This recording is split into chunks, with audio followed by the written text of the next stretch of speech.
অল্প কিছুদিন হলো মালয়েশিয়াতে ব্যাক করছি। তো সেরামবাং থেকে আমি এখন যাবো কেএল। আজকে মার্কেটে যাইতেছি, এখান থেকে কিছু কেনাকাটা করে প্রথমে আমরা একটা মোবাইল অ্যাক্সেসরিজের দোকানে যাই। 7টা আপেলের দাম 10 রিঙ্গিত, যেটা বাংলাদেশের টাকা 300 টাকার মতো। আমরা এখন আছি তৃতীয়াংশা পার্কে। আপনি তৃতীয়াংশা পার্কে কিভাবে আসবেন? আপনার বাসার আশেপাশে যদি এলআরটি বা এমআরটি থাকে তাহলে আপনি খুব সহজে কম খরচে এখানে আসতে পারবেন। হ্যালো গাইস, আসসালামু আলাইকুম, welcome to another new blog. আমি আছি আপনাদের মাঝে ইচ্ছিলাম। তো গাইস, অনেকে হয়তো জানেন যে আমি প্রায় 1 মাসের মতো বাংলাদেশে ছিলাম। এই অল্প কিছুদিন হলো মালয়েশিয়াতে ব্যাক করছি। আজকে ব্লগটা হলো আমি এখন আছি সেরামবাং। তো সেরামবাং থেকে আমি এখন যাবো কেএল, বিকজ বাংলাদেশে তো অনেক ফ্রেন্ডের সাথে ঘোরাঘুরি করছি, অনেক জায়গায় গেছি। তো আজকে আমি মালয়েশিয়াতে আমার ফ্রেন্ডের সাথে দেখা করবো, প্লাস এলাকার ড্রাইভারদের সাথে দেখা করবো। আমার সাথে আছে পারভেজ, দেন রোহান। এখন আজকে মার্কেটে যাইতেছি, এখান থেকে কিছু কেনাকাটা করে দেন আমরা চলে যাবো এলসিটি।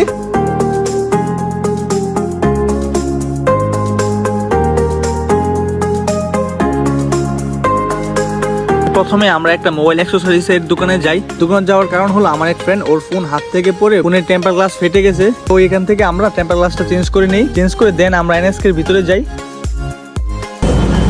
এখানে আপনার 7টা আপেলের দাম 10 রিঙ্গিত, যেটা বাংলাদেশের টাকা 300 টাকার মতো। আর এখানে আছে মালটা, 6টা মালটার দাম 10 রিঙ্গিত, মানে বাংলা টাকায় প্রায় 300 টাকার মতো।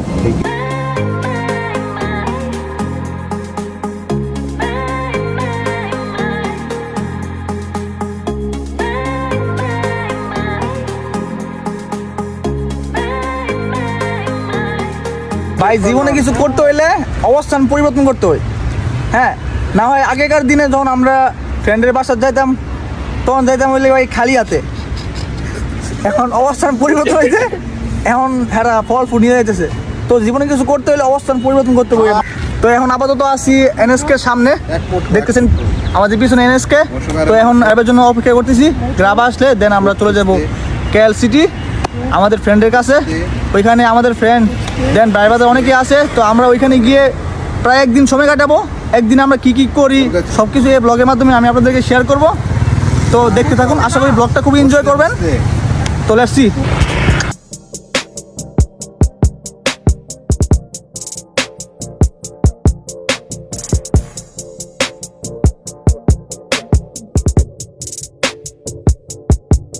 ফাইনালি আমরা আইসে পড়ছি বাসার নিচে। আমাদের বাসা থেকে এখানে দূরত্ব ছিল প্রায় 70 কিলোমিটার আশেপাশে। এই 70 কিলোমিটার আসতে আমাদের সময় লাগছে প্রায় 1.5 ঘন্টার মতো। 1.5 ঘন্টা পর আসলাম আমার বন্ধুর বাসায়। হ্যাঁ, ওই আমার মানে জ্বালা লাগছে। আমি যখন মালয়েশিয়াতে ছিলাম তখনও খালি বাসায় বাসায় বাসায়। দেশে গেছি, দেশে যাওয়ার পরও খালি বাসায়। আরে বেটা, দেশের থেকে আমি তোর বাসায় যাবো। তো এখন মালয়েশিয়াতে আইসি, আসার পর এখন আসলাম বন্ধুর বাসায়। 1.5 ঘন্টা জার্নি। হ্যাঁ, বাকিগুলো দেন অবস্থা দেওয়া যেতে পারে। এখন আপাতত বাসায় আসি, দেন কালকে সকালে অনেক কিছু করবো, অনেক ঘোরাঘুরি করবো। আশা করি আপনারা ফুল ব্লগটা দেখবেন এবং এনজয় করবেন। আর এই দিক দিয়ে বড় ভাই আমাদের জন্য ফল কেটে এনে আমাদেরকে আপ্যায়ন করতেছে। খাওয়া দাওয়া শেষ করে দেন রাতে ডিনার শেষ করে আমরা অনেকক্ষণ একসাথে বসে আড্ডা দিয়ে গল্প করি। দেন আমরা আগে কি কি করতাম, আমাদের মাঝে হিস্টোরিক্যাল কত মুভমেন্ট ছিল সবগুলো আমরা একে একে বলতেছিলাম। কথা বলতে বলতে কখন যে রাত 3টা বেজে গেছে খেয়ালই করি না। আর এমনিতে আমার ঘুম আসতেছিল না, তাই বেলকনিতে আসার পর বাইরে ভিউটা দেখে ভাই বিশ্বাস করবেন না, জাস্ট ওয়াও অ্যান্ড অ্যামেজিং। দেন কিছুক্ষণ দাঁড়িয়ে থেকে ভিউটা এনজয় করি। অলরেডি বাজে প্রায় 4টা আর আমার প্রচন্ড ঘুম পাইছে। তো দেখা হচ্ছে সকালে। Good morning guys. সারা রাত আড্ডা দেওয়ার পর এখন বাজতেছে দুপুর 1টা। আর দুপুর 1টায় ঘুম থেকে উঠে ফ্রেশ ট্রেশ হয়ে এখন আসলাম একটু ব্যালকনিতে। ব্যালকনি থেকে ভিউটা দেখেন গাইস, জাস্ট ওয়াও একটা ভিউ। তারপর দুপুরবেলা আমরা সবাই একসাথে বসে লাঞ্চ করি। লাঞ্চ করে তারপর আমরা বিকেলের দিকে বেরিয়ে পড়ি তৃতীয়াংশা পার্কের উদ্দেশ্যে। যেহেতু আমার ফ্রেন্ডের বাসা থেকে তৃতীয়াংশা পার্ক খুবই কাছে, এর জন্য আমরা চিন্তা করি যে আমরা হাইটে যাবো ওইখানে।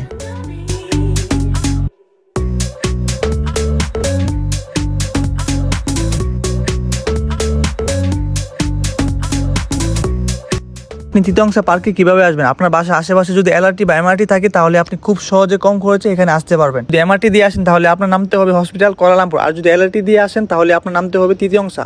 আর যদি এলআরটি এমআরটি কোনোটাই না থাকে তাহলে সেক্ষেত্রে আপনার আসতে হবে গ্র্যাবে।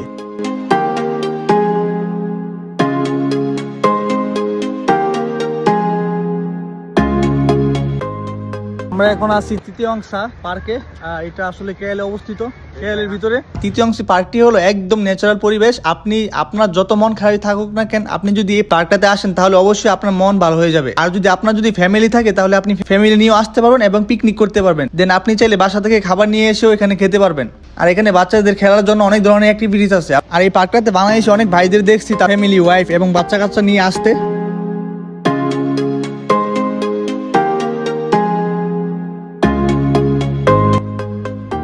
আমরা এখন আসি তৃতীয় অংশ পার্কের একদম লাস্টের সাইডে।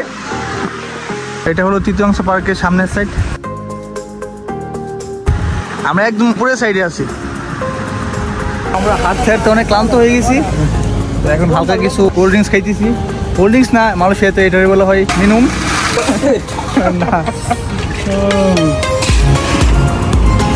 সবাই অনেক ক্লান্ত, ভালো লাগলো। আপনারা চাইলে এখানে সাইকেল দিয়ে ঘুরতে পারবেন পুরোটা এরিয়া, কিন্তু সব থেকে বেটার হলো গাড়িটা ঘোরা। আমাদের দেশে এরকম গাড়ি থাকলে ওরা বাপ নিজেরা কত বড় লোক, কিন্তু তারা দেখেন গাড়ির পিছনে এরকম মানে দোকান সিস্টেমের, কত ইউনিক আর কি চিন্তা ভাবনা তাদের। দেন আমরা তৃতীয় অংশ পার্ক থেকে চলে আসি কেএলসিসিতে।